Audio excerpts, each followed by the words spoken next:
Heartbroken after a PowerPoint breakup by her ex, Marcus, Natalia Tanner needs the ultimate revenge for his destination wedding in Cabo. She hires John Maynard from the Plus One Premium app, a method actor specializing in fake boyfriend performances.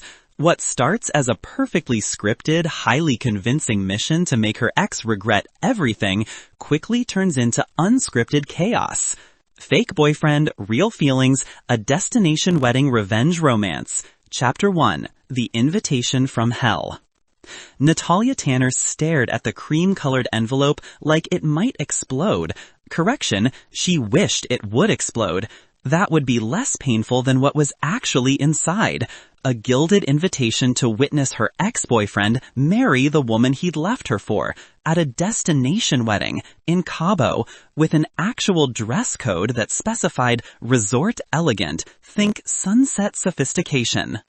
"Who the hell uses parentheses in a dress code?" she muttered, pouring her third glass of wine. It was 2 p.m. on a Tuesday. She was fine. Everything was fine. Her best friend Liv materialized on FaceTime because apparently the universe had decided Natalia needed an intervention. "You're spiraling," Liv announced. "I can tell by your bun. That's your existential crisis bun." "This is a regular bun." "It's held together by a mechanical pencil and what appears to be a chopstick. It's a cry for help in hair form." Liv leaned closer to her phone. "Wait, is that the invitation?" "Marcus is getting married." "Yes, we established this 3 weeks ago when you ate an entire sleeve of raw cookie dough and tried to convince me that you were thriving." "I am thriving. I'm just also spiraling. We covered this." Liv's face took on that expression that meant she was about to suggest something either brilliant or catastrophically stupid. With Liv, it was genuinely 50-50. "You need to go to that wedding and show up with the hottest, most successful, most absolutely perfect fake boyfriend money can rent." Natalia sat up straighter, dislodging the chopstick. "I'm listening."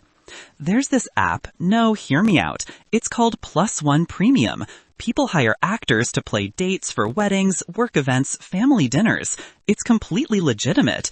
My cousin used it when her parents wouldn't stop trying to set her up with their periodontist."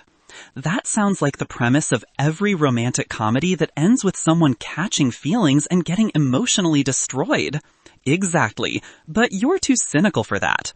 Liv grinned. "You'll just get revenge, look amazing, and come home unscathed. Your heart is basically Fort Knox at this point anyway." This was true. After Marcus had ended their 4-year relationship via a PowerPoint presentation, actual slides with graphs showing their compatibility declining over time, Natalia had installed emotional security measures that would make the Pentagon jealous. "Fine," she heard herself say. "Send me the link." 4 glasses of wine had apparently been the magic number for terrible decisions. Chapter 2, Plus One Premium. The Plus One Premium interface looked like LinkedIn had a baby with a dating app and sent it to acting school. Profiles featured headshots, stats, and specialties ranging from corporate functions to conservative family events to, inexplicably, funeral support, non-speaking. Natalia scrolled through dozens of options, each more absurdly chiseled than the last. Tyler, 27, specializing in finance professional personas. Hard pass. She'd met enough actual finance bros. Chad, 29, whose profile picture was clearly from a toothpaste commercial. Javier, 32, who listed smoldering as a skill. Then she found him. John Maynard, 28, theater major turned method acting specialist. His profile picture wasn't the typical polished headshot. Instead, he wore a slightly rumpled button-down, hair that looked intentionally messy in a way that probably took 20 minutes, and a half smile that suggested he found the entire concept of this app deeply amusing, but was going along with it anyway. His bio read, "I don't just play a character, I become them. Currently finishing my MFA in performance studies. Comfortable with complex backstories, improvisation, and maintaining character in high-stress situations. Not comfortable with ballroom dancing, 2 left feet, I've been told 3, Country music triggers existential dread, or referring to wine as oaky, pretentious. Excellent at witty banter, looking appropriately smitten, and making your ex question every life choice that led them away from you. Natalia laughed out loud for the first time in 3 weeks. She clicked Request Booking. Chapter 3. The Method to His Madness. They met at a coffee shop in Silver Lake that was trying way too hard to be quirky. The walls were covered in vintage typewriters, and the menu featured at least 4 drinks with artisanal in the description. Natalia spotted John immediately. He'd dressed like someone going to a casual business meeting. Dark jeans, a gray Henley, brown leather jacket. Annoyingly attractive, but in an accessible way. Like he could be a successful architect who was also secretly good at pottery. Natalia? He approached with a warm smile and extended his hand. His handshake was firm, but not aggressive. She was definitely overthinking a handshake. John, thanks for meeting me. I know this is weird. This is not weird. He settled into the chair across from her. Weird was the guy who hired me to pretend to be his deceased twin brother at a family reunion. That was weird. This is just strategically calculated social performance. Did you just make that sound almost philosophical? I'm a theater major. We make everything sound philosophical. It's a defense mechanism. He pulled out an actual notebook, leather-bound, well-worn. So, tell me about Marcus. You don't need to take notes. I absolutely need to take notes. If I'm going to be your boyfriend, I need to know everything. Your backstory is my backstory. Your pain is my pain. Your enemy is my enemy. He clicked his pen with theatrical flair. Actually, that sounded very intense, but the sentiment stands. Despite herself, Natalia felt her guard dropping. Maybe it was his earnestness, or maybe it was the way he was looking at her like she was the most interesting person in this aggressively quirky coffee shop. Marcus and I dated for 4 years. We met in grad school, both getting our MBA. He proposed, I said yes, and then 6 months later he broke up with me using a business presentation. John's pen stopped moving. I'm sorry, a what? PowerPoint, 14 slides. Titles included Diverging Life Goals and Quarterly Relationship Performance Review. John appeared genuinely speechless, which Natalia suspected didn't happen often. That might be the most psychopathic thing I've ever heard, and I once understudied a guy who practiced Hamlet soliloquies at the urinal. She found herself laughing again. This was becoming a concerning pattern. He left me for Brianna, who works in marketing and describes herself as a brand optimization specialist. So she's annoying. Profoundly. And now they're getting married in Cabo? Resort elegant, sunset sophistication. John nodded solemnly. I'm going to destroy him. What? Emotionally, psychologically, I'm going to be so perfect, so attentive, so clearly, obviously, painfully in love with you that he will lie awake at night wondering how he could have been stupid enough to let you go. It will haunt him. His marriage will be fine, probably, but there will always be this splinter, this tiny doubt. Natalia stared at him. That was oddly specific and slightly concerning. I warned you, method acting. He grinned. So, when's the wedding? 3 weeks, in Cabo San Lucas. 4 days, Thursday through Sunday. There's a welcome dinner, beach activities, the rehearsal dinner, and then the wedding. Perfect. That gives me time to prepare. I'll need details. How we met, how long we've been together, what I do for a living. Can't you just be an actor? John looked genuinely offended. Natalia, nobody brings an actor boyfriend to a destination wedding. Actors are broke and flaky. We need something impressive, but not threatening. Something that makes Marcus think, she upgraded. What did you have in mind? I'm thinking architect, specializing in sustainable design. Recently finished a project in Copenhagen. Thoughtful, creative, but also financially stable and socially conscious. Plus, architecture gives me an excuse to be thoughtfully quiet while looking at buildings, which is great for when I need to stay in character but have nothing to say. You've really thought about this. I've played a lot of boyfriends, he said, then caught himself. That sounded worse than intended. For this app, I mean. I've played a lot of fake boyfriends through +1 Premium. How many? This is my 18th booking. 18 fake relationships. That doesn't mess with your head? John's expression shifted slightly, something more genuine flickering across his face. You know what messes with your head more? Real relationships. At least with this, everyone knows the parameters. No surprises. No PowerPoint breakups. There was a story there, Natalia could tell, but before she could push, John flipped to a fresh page in his notebook. Right, let's build our love story. Chapter 4. Character Development. Over the next 3 weeks, John took his preparation to levels Natalia could only describe as unhinged or weirdly impressive, depending on her mood. He insisted on meeting 6 more times before the wedding. They had coffee dates where he practiced the way he'd look at her, besotted but not creepy. It's a fine line. They went to dinner so he could learn her food preferences. You order confidently, but always get anxious about dessert. Interesting character note.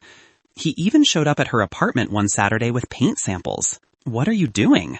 She'd opened the door to find him holding up various shades of blue. You're an MBA, so you're practical, but you chose marketing over finance, which means you value creativity. Your apartment needs to feel lived in for our backstory. I'm betting your bedroom is either sage green or this particular shade of blue called coastal morning. It's coastal morning. How did you... Character work. He looked genuinely pleased with himself. Also, I looked through your Instagram, but mainly character work. He'd created a shared Google Doc titled Natalia and John, a love story that was 15 pages long, included sections like First Kiss, Brooklyn Bridge, Twilight, she'd just gotten promoted, and First Fight, IKEA, disagreement about bookshelf placement, resolved over Swedish meatballs. You named the fight location? Natalia said during their 4th prep meeting. Every detail matters. If someone asks about our first fight, and someone always asks, we need to have the same answer. Has anyone ever told you that you might be taking this too far? Constantly. It's part of my charm. He was completely serious, which somehow made it funnier. The Tuesday before they left for Cabo, John insisted on a final dress rehearsal. We're going on a date, a real fake date, full immersion. He picked her up at 7, bringing flowers, peonies, which were actually her favorites, which he'd somehow learned from God knows where. He opened doors, pulled out chairs, and maintained steady eye contact while asking about her day in a way that felt genuinely interested. How do you do that? She asked over overpriced pasta. Do what? Make it feel so real, the attention, the interest. You're clearly performing, but it doesn't feel fake. John set down his fork, considering. The best acting isn't about pretending. It's about finding the truth in the character. And the truth is, you're interesting. Smart, funny, terrible at hiding when you're anxious. You do this thing with your watch where you spin it around your wrist. And you're brave enough to walk back into a situation that hurt you just to prove you're fine. I am fine. I know, but you're also not, and that's okay too. For a moment, Natalia forgot this was fake. That was concerning. John, sorry, he smiled, and the intensity dialed back. Method acting. I'll tone it down. No, it's good, convincing. Marcus will definitely believe it. Something flickered across John's face. Disappointment? But it vanished so quickly she might have imagined it. Right, Marcus, the mission. He raised his wine glass. To revenge and resort elegance. She clinked her glass against his, ignoring the small voice in her head that whispered she was making a terrible mistake. Chapter 5. Welcome to Cabo. The resort was aggressively beautiful, all white stone, infinity pools, and strategically placed palm trees. Their room, they'd had a mild panic about sleeping arrangements until John had calmly assured her he'd sleep on the couch, overlooked the ocean and probably cost more per night than Natalia's monthly rent. This is gorgeous, she said, stepping onto the balcony. John was already unpacking, arranging his things in the closet with meticulous care. It's perfect, very them. Marcus and Brianna strike me as people who use vacation as a verb. You've never met them. I've read their wedding website extensively. I know everything about them. He hung up a linen shirt that probably looked unfairly good on him. Also, I've been in character since we landed. I love making these videos for you. If you liked this story, then please like, subscribe to my channel, and switch on the notifications for more entertaining stories. Please also leave a comment for any story suggestions. What do you mean? I mean, from this moment until we leave Sunday, I'm your boyfriend. Not fake boyfriend, boyfriend. No breaking character, even in private. It's the only way this works. That's insane. That's method acting, baby. He said it with a grin, but she could tell he was serious. So you're just going to be my boyfriend for 4 days straight? That's what you paid me for. He crossed the room, gently took her hand, and kissed her knuckles in a gesture so casually intimate that her brain short-circuited. Now come on, girlfriend. We have a welcome dinner to make an entrance at. Natalia took approximately 45 minutes to get ready, changing her outfit 3 times before settling on a blue sundress that Liv had insisted made her look like revenge incarnate, but make it beachy. When she emerged from the bathroom, John was sitting on the balcony, and he turned to look at her with such genuine appreciation that she almost forgot to breathe. "You look beautiful," he said simply. "You're in character." Doesn't make it less true. He offered his arm. Ready to destroy your ex's peace of mind? Let's do this. Chapter 6. The Welcome Dinner. The welcome dinner was held at the resort's beachfront restaurant where 50 of Marcus and Brianna's closest friends and family members gathered under string lights and pretension. Natalia spotted Marcus immediately. He looked exactly the same. Khakis, light blue button-down, hair gelled in that way that suggested professional but read as trying too hard. Brianna stood beside him in a white rehearsal dinner dress, because of course she had a rehearsal dinner dress for the welcome dinner, laughing at something someone said with practiced enthusiasm. "Showtime," John murmured, his hand finding the small of her back. They approached the happy couple, and Natalia watched Marcus's expression shift from polite smile to genuine surprise to something that looked almost like regret. "Natalia, you made it!" Marcus's hug was awkward, lasting a beat too long. "We're so glad you could come. And this is John Maynard." John's handshake looked firm enough to assert dominance without being aggressive. A power move. "The boyfriend. Natalia's told me so much about you." "All good things, I hope," Marcus laughed. Nobody else did. "Actually, she rarely talks about the past," John said smoothly, his arm sliding around Natalia's waist.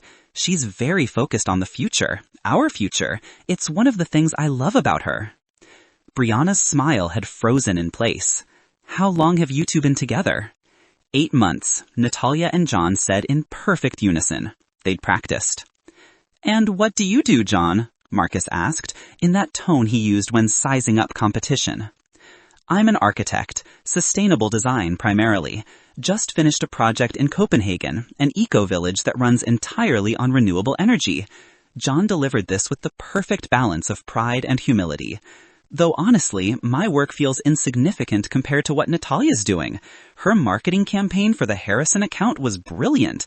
I keep telling her she's going to run the whole agency one day." Natalia blanked. She'd mentioned the Harrison account exactly once, in passing, 3 weeks ago. He'd remembered. Marcus's expression had progressed to definitely regretting his life choices. That's great. Really great." "We should let you greet your other guests," Natalia said graciously, channeling every ounce of "I'm completely fine and also thriving" energy she possessed. "Congratulations again." As they walked away, John leaned down to whisper in her ear. His left eye twitched when I mentioned Copenhagen. I think we struck a nerve. "You're enjoying this." "I'm in character as someone who's deeply in love with you and therefore naturally territorial about ex-boyfriends who broke up with you via corporate presentation. So yes, tremendously." The rest of the dinner was a masterclass in performance. John was attentive without being overbearing, funny without trying too hard, and touched her constantly, a hand on her shoulder, fingers brushing her arm, his knee against hers under the table. Every gesture looked natural, unrehearsed, real. He told stories about their relationship with perfect comedic timing, remembering every detail from their Google Doc backstory. When Natalia's college roommate asked how they met, John launched into an elaborate tale about a marketing conference, a broken elevator, and an argument about whether Don Draper ruined or saved advertising as a profession. She said ruined, John explained, looking at Natalia with affection that seemed genuinely fond. I said saved. We argued for 3 hours. I asked her to dinner to continue the argument. We've been together ever since, and I still think she's wrong about Don Draper. He's a terrible person who glorifies alcoholism and infidelity, Natalia countered, playing along. But the semiotics? Oh my God, not the semiotics again! Everyone laughed. It was perfect. They were perfect. Natalia caught Marcus watching them from across the restaurant, his expression unreadable. Mission accomplished. Chapter 7. Cracks in the Character. Back in their room that night, Natalia kicked off her heels and collapsed onto the bed. That was exhausting. You were brilliant. John was hanging up his jacket with that same meticulous care. The Don Draper bit was inspired improv. I didn't expect you to play along so well.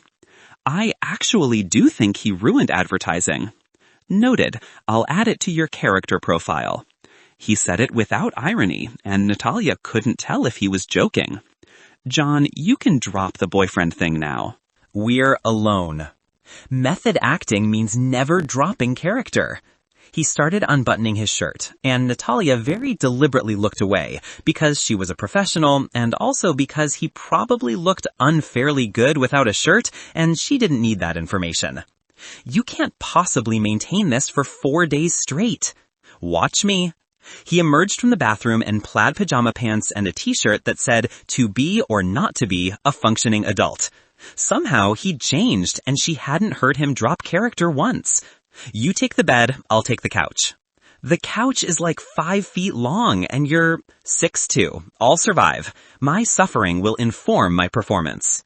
That's not how method acting works. Counterpoint, it's exactly how method acting works. He grabbed a pillow and a blanket.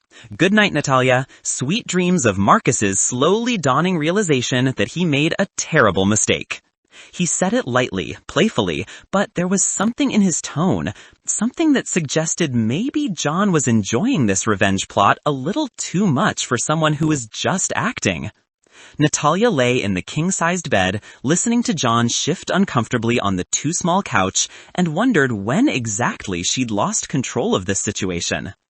Chapter 8. Beach Day Chaos. Friday was designated for beach activities and bonding, which Brianna had organized with the intensity of a military operation. There was volleyball, parasailing, a bonfire, and something called partner yoga that Natalia would have paid good money to avoid. John, of course, approached each activity like it was an Olympic event in boyfriending. During volleyball, he cheered for her every move, even when she completely missed the ball. You've got this, babe. That was just strategic positioning for the next play. I wasn't anywhere near the ball. Exactly, lulling them into a false sense of security. Brilliant strategy. Marcus, playing on the opposite team, spiked the ball directly at Natalia in what was definitely an aggressive move disguised as competitive spirit. John intercepted, somehow managing to both save her and make Marcus look petty. Careful, man, John said mildly. That's my girlfriend you're trying to concuss. During parasailing, Natalia admitted she was terrified of heights. John held her hand the entire time, talking her through her anxiety with a calmness that felt less like acting and more like actual emotional support. Look at me, he said when she started hyperventilating. Not the water. Me. You're safe. I've got you. This is above and beyond the job description, she managed. Maybe I'm just really committed to 5-star reviews. But the way he was looking at her suggested it wasn't about reviews at all. The partner yoga was where things got dangerous. They were paired up, obviously, contorting into poses that required trust and physical proximity, and a lot of not thinking about how good John smelled this close. Brianna, leading the session with the enthusiasm of someone who'd taken exactly one yoga class, kept calling out adjustments. Partners should be gazing into each other's eyes. Feel that connection. John, holding Natalia in some position that was allegedly called supported warrior, but felt more like how to develop inappropriate feelings for your fake boyfriend, gazed into her eyes with an intensity that should have been illegal.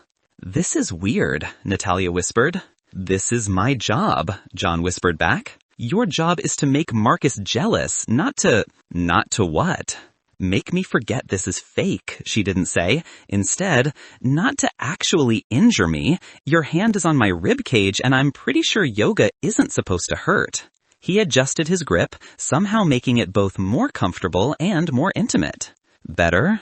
Worse. Different worse. He smiled like he knew exactly what she meant. Marcus, paired with Brianna, kept glancing over at them with increasing frequency. John noticed, of course he noticed, and responded by being even more attentive, more affectionate, more perfectly boyfriend-like. By the time the session ended, Natalia needed a drink and possibly a cold shower and definitely some space to figure out what was happening to her emotional defense systems. Chapter 9. The Bonfire Revelation. The beach bonfire that evening was gorgeously romantic. Too romantic. Flames flickered against the darkening sky, waves crashed rhythmically in the background, and someone had brought a guitar because apparently this was that kind of wedding.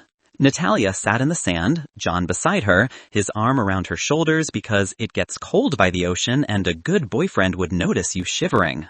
"I'm not shivering." "You were about to start. I'm preemptive." He pulled her closer, and she let him, because arguing would break the illusion, definitely not because she wanted to be closer. Marcus appeared with 2 beers. "Mind if I sit?" John's arm tightened fractionally around Natalia, but his smile stayed pleasant. "Not at all, man. Congratulations again on the wedding." Marcus settled into the sand, managing to look uncomfortable even while sitting down. "Thanks. Yeah, big day tomorrow." An awkward silence stretched. Natalia could feel John beside her, radiating supportive boyfriend energy, probably calculating exactly how long to let the silence last for maximum impact. "Natalia, can I talk to you?" Marcus said finally. "Alone?" "I don't think," John started. "It's fine," Natalia interrupted, curiosity overriding common sense. "Just for a minute." John kissed her temple before releasing her, a gesture so casual and intimate that it felt more real than anything in her actual relationship with Marcus had ever been. They walked down the beach, far enough from the bonfire that the noise faded to background ambience. "So," Marcus said, "John seems nice." "He is nice." "And you're happy?" Natalia studied her ex-boyfriend in the moonlight, 4 years together, and she'd thought she'd known him completely. Now he just looked like a stranger in khakis. "Marcus, why did you invite me? Actually invite me, not just send an obligatory invitation." He had the grace to look guilty. "Honestly, Brianna thought it would be good closure, show that we'd all moved on, maturely handled the past, all that." "And what do you think?" "I think," he ran a hand through his gelled hair, disrupting the carefully constructed style, "I think maybe I made a mistake. With us. The way I ended things. The timing. Maybe all of it." There it was. The words she'd imagined hearing for 6 months, delivered too late while standing on a beach before his wedding to someone else. And Natalia felt nothing. No triumph, no vindication, not even anger. Just a vague sense of exhaustion and the weird realization that she wanted to get back to John, who was probably maintaining character by looking supportively patient from a distance. "Marcus, you're getting married tomorrow." I know, but seeing you with him, seeing you so happy—" "Stop," she held up a hand. "You don't get to do this. You don't get to use my happiness, real or otherwise, as a measuring stick for your choices. You made your decision when you created that goddamn PowerPoint. You chose Brianna, so choose her tomorrow too." She walked back toward the bonfire, leaving Marcus standing alone in the sand, probably composing a mental slide deck about this moment. John stood when he saw her approaching, his expression shifting to concern that looked entirely genuine. "You okay? Can we go back to the room?" Of course, he said something to the group about Natalia not feeling well, not loud enough for Marcus to hear, just enough to explain their departure, and guided her away from the beach with a hand on her lower back. They walked in silence until they reached their room. John closed the door and finally asked, "What happened?" He said he might have made a mistake. About us. About ending things. Jesus. John sat heavily on the couch. That's too late, selfish, incredibly poorly timed, all of the above. He looked at her carefully. How do you feel? I thought I'd feel vindicated. Isn't that the whole point of this? Make him jealous, make him regret it, prove I'd moved on? Natalia sat beside him, suddenly exhausted. But I just felt nothing. Maybe a little sorry for him. That's growth, John said quietly. Also, you're a better person than me. I would have felt extremely vindicated. She laughed, surprising herself. Thank you. For what? For being exactly what I needed this weekend. You're really good at this. Something flickered across John's face. That same expression from the coffee shop when he'd said real relationships messed with your head more than fake ones. John, why do you do this? The +1 premium thing. You're talented. You're getting your MFA. You could be doing actual acting work. This is actual acting work. You know what I mean. He was quiet for a long moment, staring at his hands. When he spoke, his voice had dropped the performative quality he'd maintained since they landed. I was engaged 2 years ago. Her name was Claire. We were together through undergrad, stayed together when I went to grad school. She was a lawyer, successful, had her whole life planned out. He smiled without humor. I thought I was part of that plan. Turns out I was more of a placeholder until she figured out what she actually wanted. John, she left me for her colleague. Didn't tell me she was having doubts, didn't suggest couples therapy, just came home one day and said she'd been living a lie and needed to be honest with herself. He finally looked at Natalia. So yeah, I get the appeal of fake relationships. At least everyone knows the parameters. Nobody gets surprised. Natalia's heart did something complicated in her chest. I'm sorry. Don't be. It was 2 years ago. I'm fine. No, you're not. But that's okay too. He smiled.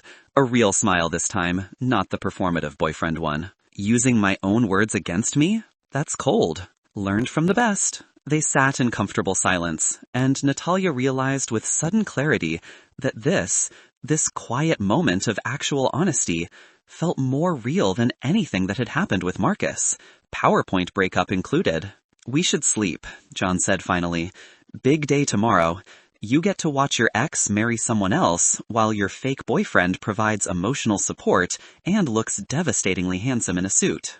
You're back in character. Was I ever out of it? But his smile suggested he knew exactly what had just happened, and it had nothing to do with acting. Chapter 10. The Wedding. The ceremony was at sunset, because of course it was. Brianna wore a dress that probably cost more than Natalia's car, and Marcus wore a suit that made him look like every generic groom ever. They said their vows, something about partnership and growth and choosing each other every day. Words that might have meant something if Natalia hadn't heard Marcus's speech from the previous night. John held her hand throughout the ceremony. Not performatively, not for show. They were sitting too far back for Marcus to even see them. Just a steady pressure that said, I'm here, you're not alone. When the officiant said, you may kiss the bride, Natalia felt John's thumb stroke across her knuckles in a gesture of comfort so instinctive she doubted he realized he was doing it. You good? He whispered. Yeah, actually, I really am. The reception was held in the resort's ballroom, decorated within an inch of its life. Natalia and John were seated at a table with strangers, Marcus's cousins and their partners. Everyone was friendly in that slightly drunk wedding reception way. So how did you two meet? One of the cousins asked, and John launched into their backstory with the practiced ease of someone who'd told it a dozen times. But this time, he added details that weren't in the Google Doc. The way Natalia had laughed at his Don Draper argument, how she'd stolen his coffee during the elevator breakdown, the exact shade of her dress that day. Natalia stared at him. Those details weren't real. They'd made up the elevator story. But the way he told it, with such specific affection, made it feel like it had actually happened. When dinner ended and dancing began, John stood and offered his hand. "Dance with me." "This isn't for Marcus. He can't even see us from the head table." "I know. Dance with me anyway." She took his hand and he led her to the dance floor, pulling her close as a slow song started. They swayed together, and Natalia realized this was the first time all weekend they'd been physically close without an audience to perform for. "You added details to our story," she said. "Details we didn't make up." "Method acting. I got into character so deep I started improvising." "Or you're terrible at separating fiction from reality." "Maybe. Or maybe some things feel true even when they're not." His hand tightened on her waist. "Natalia, don't. Don't what? Don't say whatever you're about to say. We have one more day and then this is over, and I can't—" She stopped, unsure how to finish that sentence. "Can't what?" "Can't forget that this is fake, that you're an actor I hired, that on Monday we go back to our real lives, and this becomes a story we tell at parties." John was quiet for a long moment, still moving with her to the music. "What if I don't want it to be fake?" Natalia's heart stopped, or started beating too fast. It was hard to tell. "John, I know this is my job, and I'm probably violating 17 different +1 premium policies right now, but I need you to know." He pulled back slightly to look at her, and his expression was so open, so honest, so completely not acting that Natalia forgot how to breathe. "This weekend, you became the most real thing in my life. And I know that's insane because we barely know each other and this whole thing started as revenge against your ex." But you're in character," Natalia interrupted desperately. "This is method acting. You've been pretending to be in love with me for 4 days straight, and now your brain can't separate the performance from reality. It happens. You said so yourself. You get deep into character and what if I was already halfway in love with you before we even got on the plane?" John said quietly. "What if every coffee shop meeting and dinner rehearsal and Google Doc edit made it worse? What if I've been using method acting as an excuse to feel something I probably shouldn't feel?" The song ended. Around them, couples separated, heading back to tables or the bar. Natalia and John stood frozen on the dance floor, the space between them suddenly feeling vast despite how close they were standing. "I don't know what to do with that information," Natalia said finally. "You don't have to do anything with it. I just needed you to know it was real. For me, at least. Whatever you felt, whatever you're feeling, that's yours to figure out. But my part? Not acting. Not anymore. Maybe not ever." He stepped back, creating professional distance. "I'll stay in character for the rest of the weekend. You paid for a fake boyfriend. You'll get a fake boyfriend. But after Sunday, when this is over," he trailed off. "After Sunday? My number's real. The one on +1 premium. If you wanted to call it. Not to hire me, just to call." He walked away then, heading toward the bar, leaving Natalia standing alone on the dance floor with the sudden, terrifying realization that she'd been falling for him too and had been too scared to admit it. Chapter 11. Sunday Morning Clarity. Their last day in Cabo was a farewell brunch. Natalia and John maintained their performance, affectionate, comfortable, completely in love. To anyone watching, they were the perfect couple. Nobody would have guessed that they'd barely spoken that morning, dancing around each other in the hotel room with painful politeness. Marcus approached them during brunch, Brianna notably absent. "Hey, I wanted to apologize for last night. That was inappropriate." "It's fine," Natalia said, and meant it. "You were probably just nervous about the wedding." "Maybe. Or maybe seeing you happy made me realize what I gave up." He glanced at John. "You're lucky. She's special." "I know," John said simply. After Marcus left, John turned to Natalia. "He's not wrong. You are special. Don't what? Tell the truth? Don't make this harder than it already is." They packed in silence, the weight of unspoken words filling the hotel room. The drive to the airport was quiet. The flight was torture. 3 hours of sitting side by side, shoulders touching, neither of them acknowledging the elephant in the cabin. When they landed in LX, John grabbed his bag from the overhead compartment and finally looked at her directly. I meant what I said about calling. Whenever you're ready. If you're ever ready. No pressure. No expectations. Just the offer stands. He walked away, disappearing into the terminal crowd, and Natalia stood frozen with her luggage, her heart, and the sudden terrifying knowledge that she'd let something real walk away because she was too scared to risk getting hurt again. Chapter 12. The After. Liv appeared at Natalia's apartment on Monday evening with wine and a determination to extract details. Tell me everything. Was Marcus devastated? Did Brianna cry? Did your fake boyfriend sell the performance? He sold it, Natalia said quietly, pouring her own wine with shaking hands. Liv studied her. Why do you look like someone who just made a terrible mistake instead of someone who got perfect revenge? Because I think I fell in love with my fake boyfriend and then got on a plane and let him leave without saying anything. Oh, honey. Oh, no. Oh, this is bad. Liv sat down heavily. But also kind of romantic, but also definitely bad. What are you going to do? I don't know. I don't know if what I felt was real or just a rebound, or Stockholm Syndrome, but for fake relationships. Is that a thing? I don't think Stockholm Syndrome works that way. You know what I mean. Natalia's phone buzzed. A notification from Plus One Premium. Please rate your experience with John Maynard. She stared at the screen.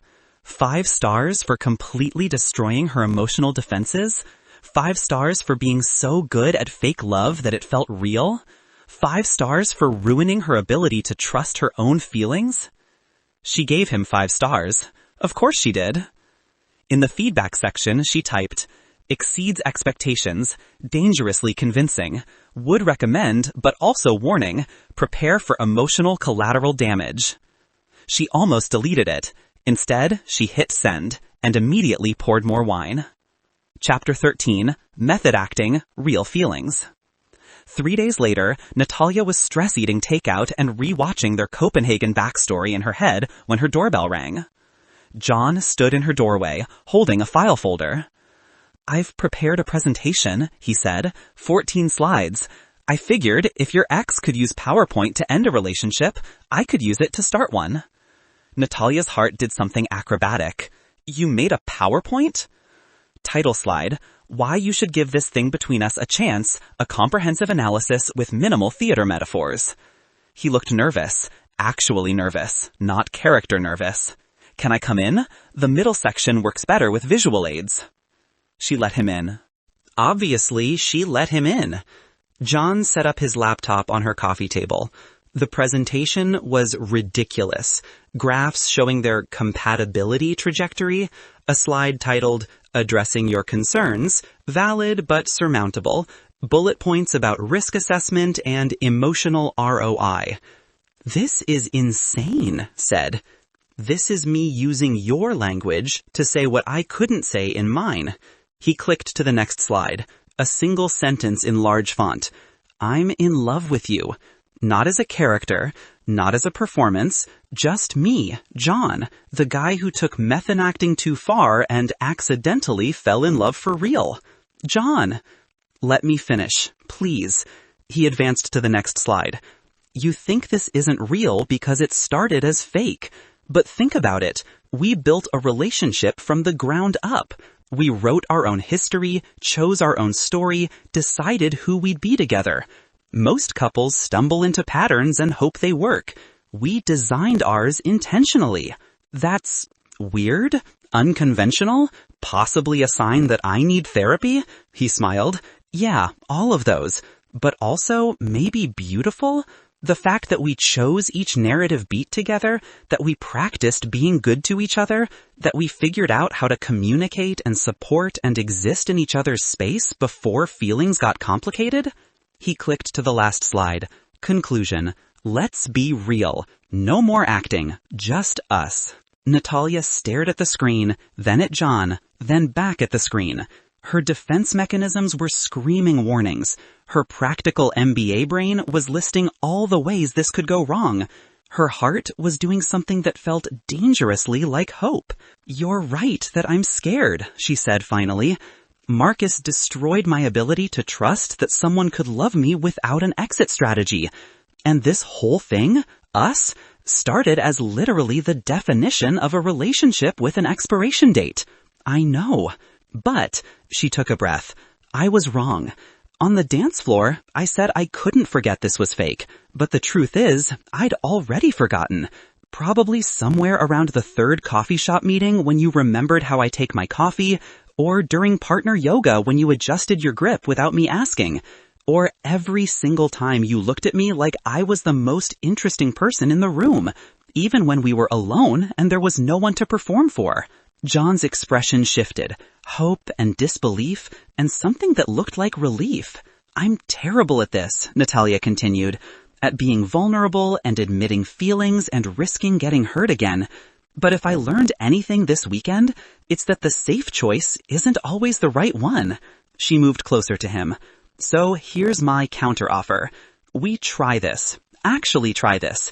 Real dates, real feelings, real fighting over Don Draper, and real making up. No performance, no script. Just us figuring it out as we go." "That sounds terrifying," John said. "Completely terrifying. And nothing like any relationship I've ever been in." "Same. So obviously we should do it." He closed his laptop, eliminating the last physical barrier between them. "Fair warning. I'm going to be romantic, probably embarrassingly so. It's not an act, I'm just like this. I'll remember small details and bring you flowers and probably write you actual letters because I'm pretentious about analog communication. Fair warning back, I'm going to be skeptical and overthink everything and occasionally panic about whether this is real or another elaborate performance we're both committing to. We'll figure it out." He reached for her hand, the same way he had a dozen times that weekend, except this time there was no wedding to perform at, no ex to make jealous, no job to fulfill, just his hand and hers, and the terrifying, exhilarating possibility of something real. Natalia kissed him, finally, actually kissed him, without an audience or a backstory or a Google Doc dictating how it should go. It was messy and perfect and nothing like their practiced first kiss story about the Brooklyn Bridge at twilight. It was better. When they broke apart, John was grinning. "So, should we write a new Google Doc? Natalia and John, the real version?" "Absolutely not. We're improvising this one." "Scary. Terrifying. Want to grab dinner? Like an actual date? Not a rehearsal or a performance, just dinner. Yeah, I'd like that." Epilogue. 6 months later. Marcus sent Natalia a LinkedIn request. She declined it and didn't think about him again. John got cast in an off-Broadway production. Natalia went to every single performance and only cried twice. The play wasn't even sad. She was just proud. They fought about bookshelf placement at IKEA, resolved it over Swedish meatballs, and laughed about their made-up backstory coming true. John deleted his +1 premium profile. Natalia wrote him a 5-star review first. "Changed my life. Would recommend. Warning, may cause unexpected feelings and the dismantling of all emotional defenses. Worth it." On their 6-month anniversary, Natalia found a file on her laptop. Natalia and John, a love story, revised edition. John had updated their Google Doc with the real version. First actual kiss. Her apartment, Tuesday evening, post-PowerPoint presentation. First fight, whether method acting was a legitimate excuse for remembering every small detail about her. First I love you, mutual, simultaneous, mid-argument about Don Draper yet again.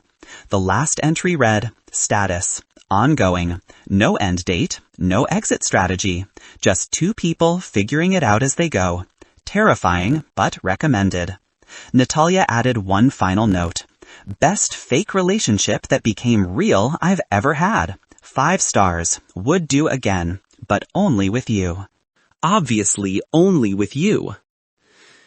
She saved the document and went to find John, who was probably in their living room, definitely overthinking his next audition, absolutely perfect in his overthinking, completely and imperfectly real. The revenge had been nice, but this messy, scary, unscripted, real thing was so much better. The end. I love making these videos for you. If you liked this story, then please like, subscribe to my channel, and switch on the notifications for more entertaining stories. Please also leave a comment for any story suggestions.